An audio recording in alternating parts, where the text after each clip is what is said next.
On the 7th day of April, 1945, high above the Japanese archipelago, veteran aviator Lieutenant Commander Iwao Nakamura peered through the morning mist, his gaze sweeping the heavens for the familiar shapes of American B-29 superfortresses. For many months, these colossal bombers had been systematically unleashing devastation upon Japan's urban centers with grim regularity.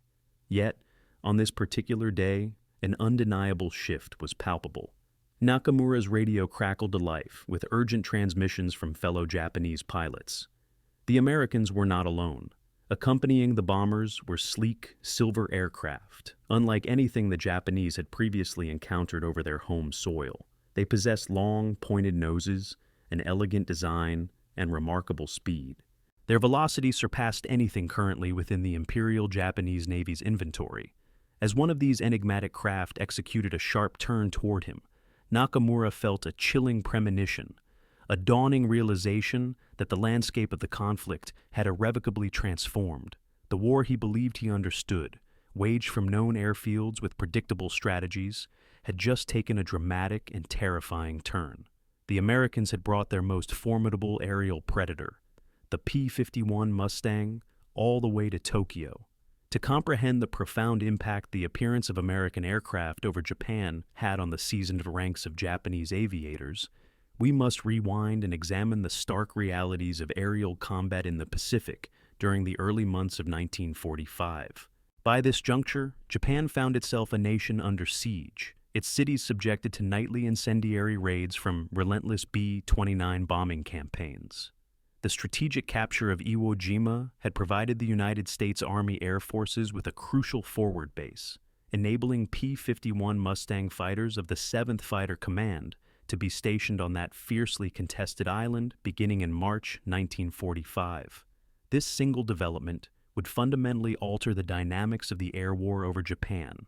For Japanese fighter pilots, the conflict had been a continuous descent into a state of desperation. The legendary Zero fighters, once the undisputed masters of the Pacific skies, were now demonstrably outmoded, outmatched by newer American aircraft in virtually every critical aspect. The scarcity of aviation fuel was acute. Experienced pilots were being lost at a rate far exceeding the capacity for replacement, and the quality of aircraft rolling off Japanese production lines was rapidly diminishing due to severe material shortages. Nevertheless, Japanese aviators still possessed one significant advantage. They were defending their homeland, enjoying short flight times to friendly airfields, and a thorough familiarity with the terrain.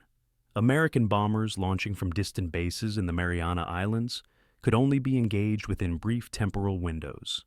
The Japanese had learned to conserve their dwindling resources, launching swift, decisive strikes before the overwhelming numerical superiority of the American forces could be brought to bear.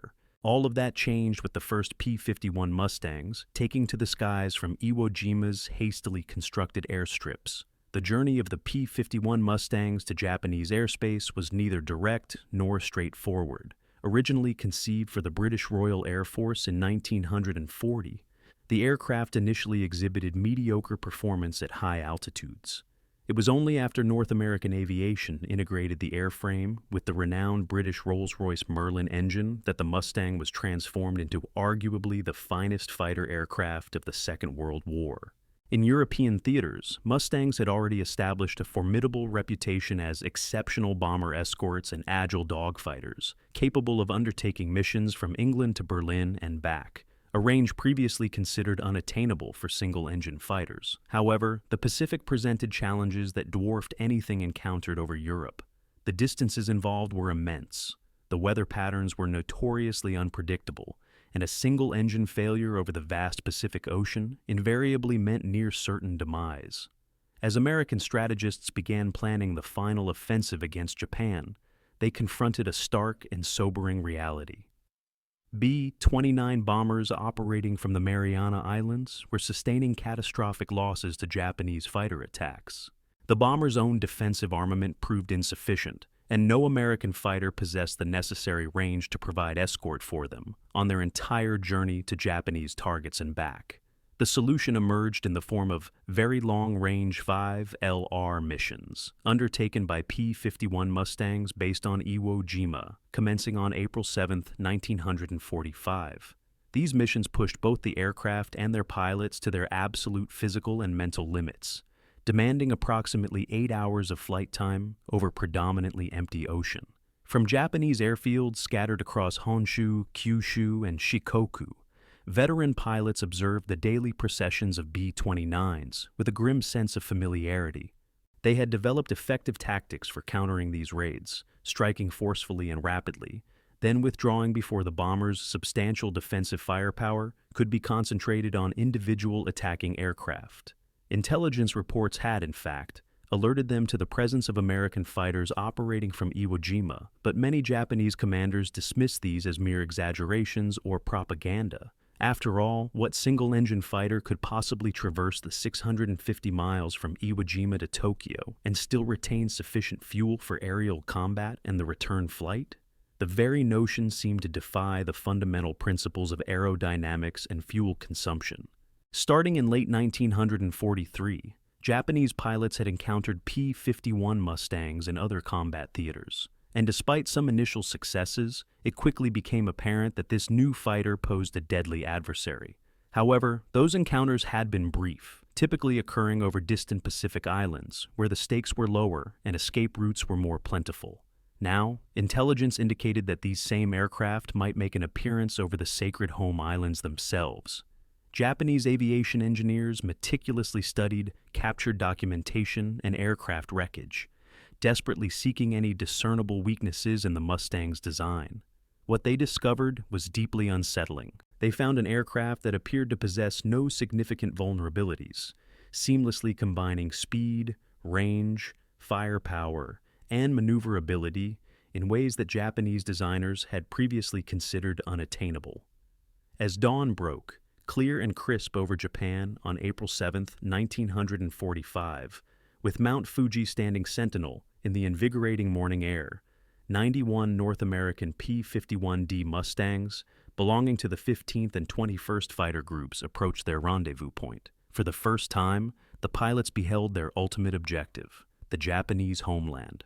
The weather was exceptionally clear, and we saw the coast of Honshu and the venerable Mount Fuji standing out just as it did in the photographs, recalled Major Jim Van D. Hay, commander of the 78th Fighter Squadron. For the American pilots, this moment represented the culmination of years of arduous island-hopping warfare. They were about to become the first single-engine fighters to escort bombers over Japan itself, a milestone that many had considered an impossibility mere months prior. Conversely, for the Japanese fighter pilots scrambling to intercept this unprecedented threat, the sight of American aircraft over their homeland triggered a profound psychological shock. These were not the familiar, lumbering bombers they had grown accustomed to engaging. These were sleek, predatory machines, clearly designed with a singular purpose: air-to-air combat. The Mustangs soon joined formations with their charges, 103 Boeing B-29 Superfortresses of the 73rd Bomb Wing. "It was a truly spectacular sight," remarked Captain Art Bridge. "The formation stretched for miles across the sky, a testament to American industrial and logistical might that left Japanese observers in stunned disbelief.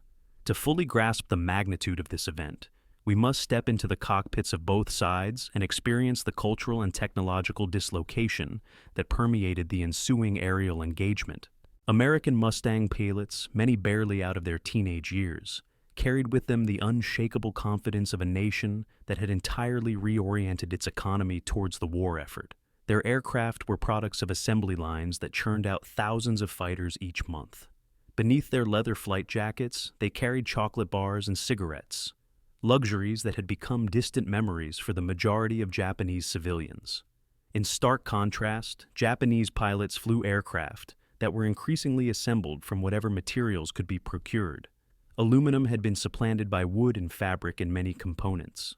Aviation fuel was so scarce that training flights had been drastically curtailed, leaving many Japanese pilots woefully unprepared for the realities of combat against seasoned American aviators. The psychological dimensions of this confrontation extended far beyond mere tactical considerations. For Japanese pilots indoctrinated with the principles of Bushido and the notion of national invincibility, the appearance of enemy aircraft over their homeland represented a fundamental betrayal of everything they had been taught regarding Japan's inherent defenses.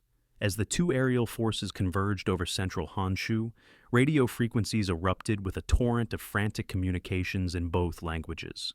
Japanese ground controllers directed their fighters toward the advancing threat, while American bomber crews alerted their Mustang escorts to enemy positions.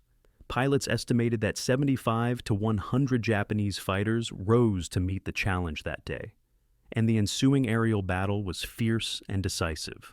American pilots claimed the destruction of 21 enemy aircraft, while losing only 2 Mustangs. The stark disparity in these figures tells a story of technological and tactical evolution. The Mustang's superior speed and climbing capability enabled American pilots to dictate the terms of engagement, diving on Japanese formations and disengaging before effective countermeasures could be organized. The P-51's 12.7mm machine guns delivered devastating firepower, while its extended range meant pilots could afford to expend fuel on high-speed maneuvers. Japanese pilots, flying aircraft that were frequently inferior in every measurable category, found themselves engaged in a new kind of aerial warfare. The hit-and-run tactics that had served them well against unescorted bombers proved utterly useless against fighters specifically engineered for aerial combat against other aircraft. As the smoke cleared from that initial engagement, both sides began to comprehend the profound implications of what had transpired. For American strategists, the mission served as irrefutable proof that their most ambitious operational concepts could indeed be realized. Single-engine fighters could, in fact, escort bombers all the way to Japan and back, thereby fundamentally altering the strategic equation. However, the psychological impact on Japanese forces was perhaps even more significant than the tactical victory itself. Reports of the aerial engagement circulated rapidly through Japanese military channels, conveying a sobering realization. American air power could now operate with impunity over the very heart of Japan. Major James B. Tapp emerged as the standout performer in that initial encounter, claiming the destruction of 4 enemy aircraft. His success, replicated across dozens of other American pilots, marked the commencement of a new chapter in the Pacific Air War, one in which the homeland itself had become a tangible battlefield. For Japanese commanders poring over intelligence reports in the ensuing days, one irrefutable fact became undeniably clear. Every assumption they had held regarding the defense of Japan had just been rendered obsolete. The Americans had successfully deployed their most capable fighters within striking distance of the most vital targets in the Japanese Empire, and there appeared to be no effective means to counter this threat. Yet, this initial encounter was merely the prelude to what would unfold into a 4-month campaign, characterized by unprecedented intensity and innovation. As American Mustang pilots returned to their bases on Iwo Jima, maintenance crews worked tirelessly through the night to prepare for even larger-scale missions to come. Concurrently, in briefing rooms across Japan, military leaders grappled with a starkly new and terrifying reality. The war they had known, fought at a distance with predictable patterns and familiar rules, was poised to transform into something far more desperate and immediate. What neither side fully grasped at that moment was how this clash of technologies and cultures would ultimately play out in the skies above Japan's great cities. The ultimate test of Japanese resilience and American determination was yet to come, in aerial battles that would push both pilots and their machines to their absolute breaking points. The stage was set for the most intense aerial combat of the Pacific War, to be fought directly over the skies of the Japanese homeland. In the weeks following that initial startling encounter on April 7th, the skies above Japan became a deadly theater of escalating aerial conflict. What had begun as an experimental mission to assess the feasibility of very long-range fighter escort had rapidly evolved into a sustained campaign that would irrevocably alter the very nature of the Pacific War. From their volcanic island base on Iwo Jima, American Mustang pilots undertook mission after mission, penetrating deep into the Japanese Empire. Each sortie pushed the boundaries of what was deemed achievable in single-engine fighter operations, These were 8-hour flights over seemingly endless expanses of ocean, navigating by compass and dead reckoning, with nothing but water separating takeoff from the Japanese coast. For Japanese pilots and their commanders, each American raid brought fresh revelations about their adversaries' capabilities. Intelligence reports painted an increasingly grim picture. Not only could American fighters reach Japan, but they were arriving in ever greater numbers, backed by seemingly inexhaustible resources. The psychological impact of these raids was as devastating as the physical damage inflicted. Japanese civilian morale, already severely strained by months of relentless B-29 bombings, plummeted further as news spread that enemy fighters now commanded the skies above their homeland. Confronted with this new reality, Japanese military leaders hastily attempted to adapt their defensive strategies. The few remaining experienced pilots were withdrawn from training roles and thrust into combat. Aircraft that had been held in reserve for the anticipated American invasion were pressed into immediate service, despite critical shortages of fuel and ammunition. Japanese engineers toiled frantically to develop new tactics and technologies. Ramming attacks, once considered desperate measures reserved for the most critical situations, became standard operating procedure. Pilots were trained to employ their aircraft as weapons when conventional armaments proved insufficient. The quality of Japanese aircraft continued its downward trajectory as the industrial situation grew more dire. Critical materials such as high-grade aluminum were replaced by whatever could be found, including wood, fabric, and even bamboo. In some instances, engines were fueled by increasingly inferior quality fuel, diminishing performance and reliability precisely when pilots needed their aircraft to function flawlessly. Yet, despite these overwhelming disadvantages, Japanese pilots continued to take to the skies and engage the enemy. Veterans like Flight Petty Officer Kaneshiro Moto, flying the new Kawanishi N-1KJ George fighter, managed to achieve victories against the seemingly invincible Mustangs. Such successes, though infrequent, provided vital morale boosts to a fighter force that was rapidly approaching the limits of its operational capacity. Meanwhile, the toll on American pilots was beginning to manifest. The very long-range missions demanded everything a pilot could give, both physically and mentally. Enduring 8 hours in a cramped cockpit, much of it over desolate ocean, where a single mechanical failure meant almost certain death, tested even the most seasoned aviators. Captain Robert W. Moore of the 21st Fighter Group later described the psychological strain. "You're alone out there for hours, nothing but water in every direction. Your engine could quit, your navigation could be off by just a few degrees, and you'd never see land again." It got to some of the guys. The logistical demands of these missions were immense. Each Mustang carried maximum internal fuel, supplemented by external drop tanks that were jettisoned once empty. Even with these enhancements, pilots arrived over Japan with fuel margins so critically tight that any unexpected combat maneuver or navigational error could prove fatal. Ground crews on Iwo Jima worked around the clock to keep the Mustangs operational. The volcanic dust of the island wreaked havoc on precision engines, necessitating constant maintenance and filter replacements. Spare parts had to be flown in from bases thousands of miles distant, creating a supply chain that pushed American logistical capabilities to their very limits. For the pilots of the 7th Fighter Command, June 1, 1945, would forever be etched in memory as Black Friday. On that day, 148 Mustangs from 3 fighter groups, the 15th, 21st, and 56th, departed Iwo Jima to escort B-29s to Osaka. The mission commenced under an ominous sky. Weather reconnaissance reported massive cloud formations over the target area, but the mission's strategic importance dictated that it proceed regardless of the conditions. As the formation approached Japan, pilots found themselves flying into weather that would test the absolute limits of their training and equipment. What transpired next became legendary among aviators of the Pacific Theater. The Mustang formations became fragmented within the immense cloud system, with individual flights scattered across hundreds of miles of sky. Navigation became nearly impossible as pilots flew blind through towering cumulonimbus clouds, relying solely on their instruments and training to maintain their course. Pilot Lawrence E. Grennan was among those forced to bail out, though he was fortunately rescued by the U.S. Navy. Sadly, many others were not as fortunate.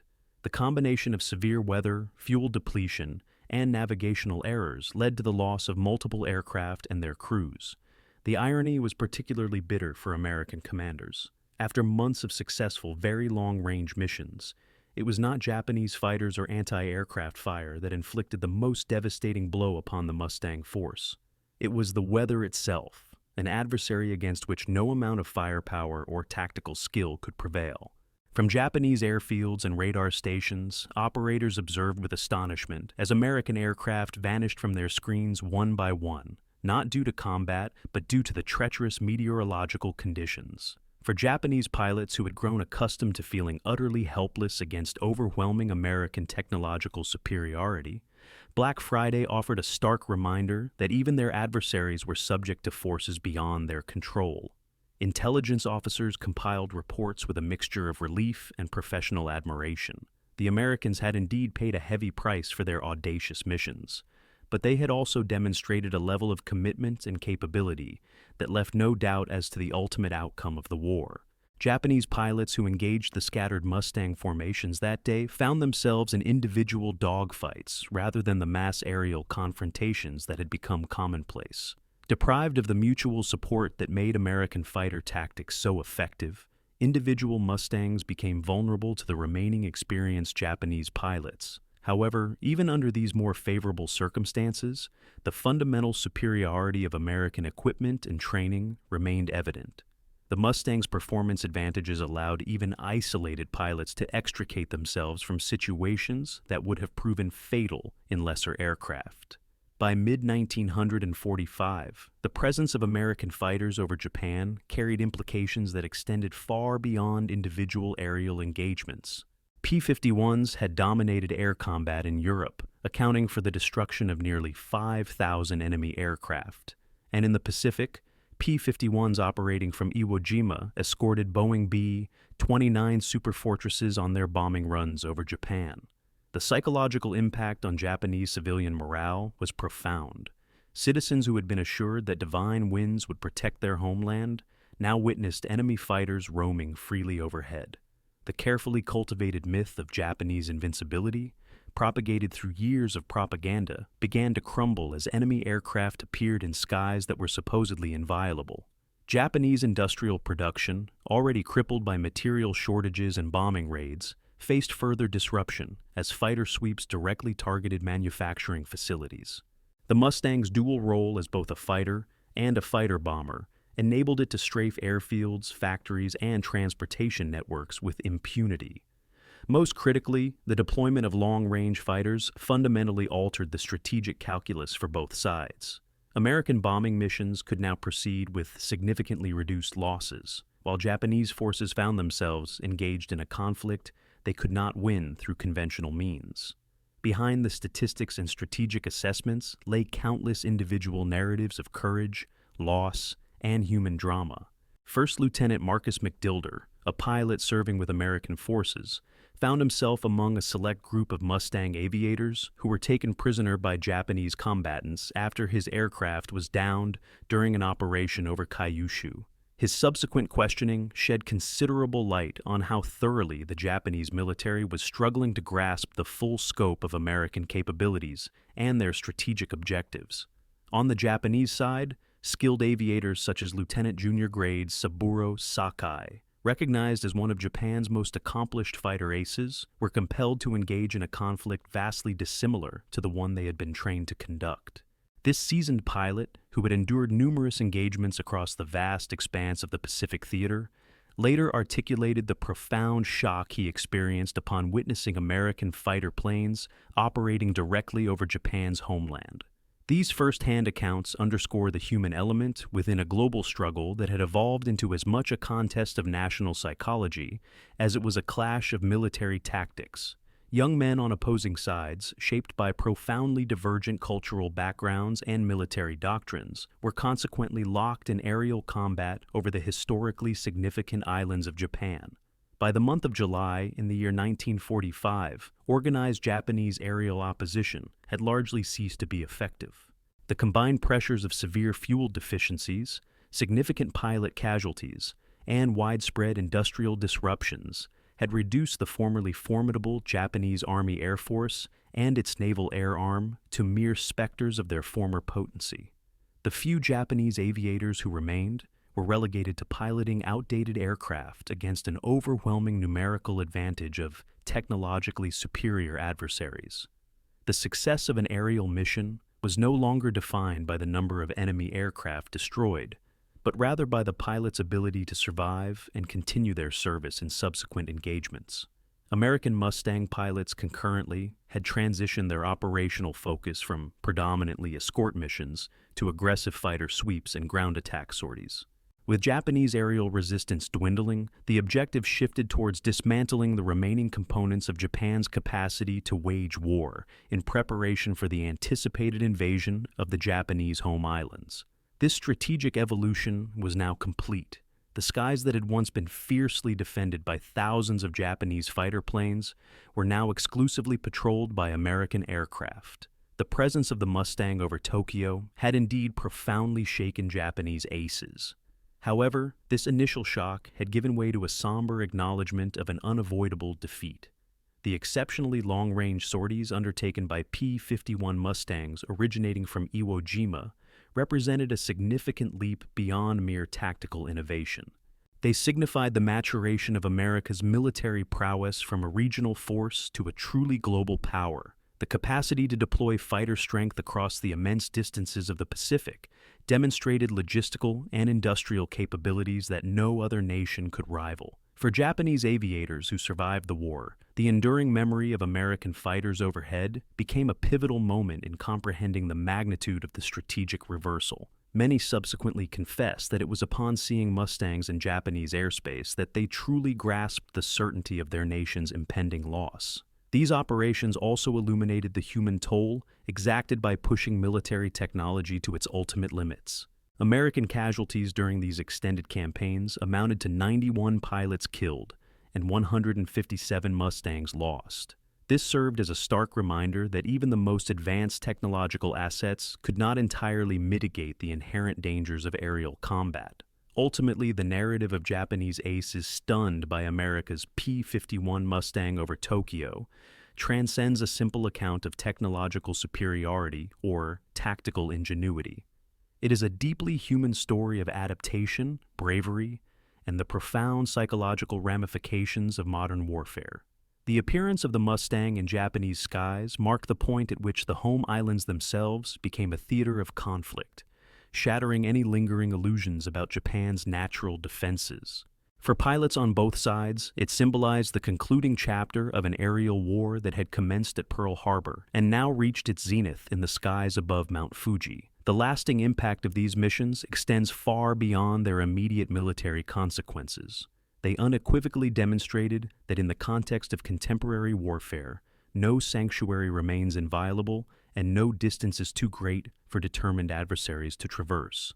The bewildered Japanese pilots who first encountered Mustangs over their homeland bore witness to a new epoch in military affairs, one in which global reach and technological dominance would fundamentally redefine the very nature of armed conflict. As the final Mustang formations departed Japanese airspace in August of 1945, they left behind not only military defeat, but also a fundamentally altered understanding of what was achievable in aerial combat. The era of the invulnerable homeland had concluded, supplanted by an age where the entire globe was a potential battlefield. The young pilots who participated in these operations, both American and Japanese, carried with them indelible memories that would endure a lifetime. Memories of a moment when the future trajectory of warfare was indelibly etched in the contrails streaking across the sky above the land of the rising sun.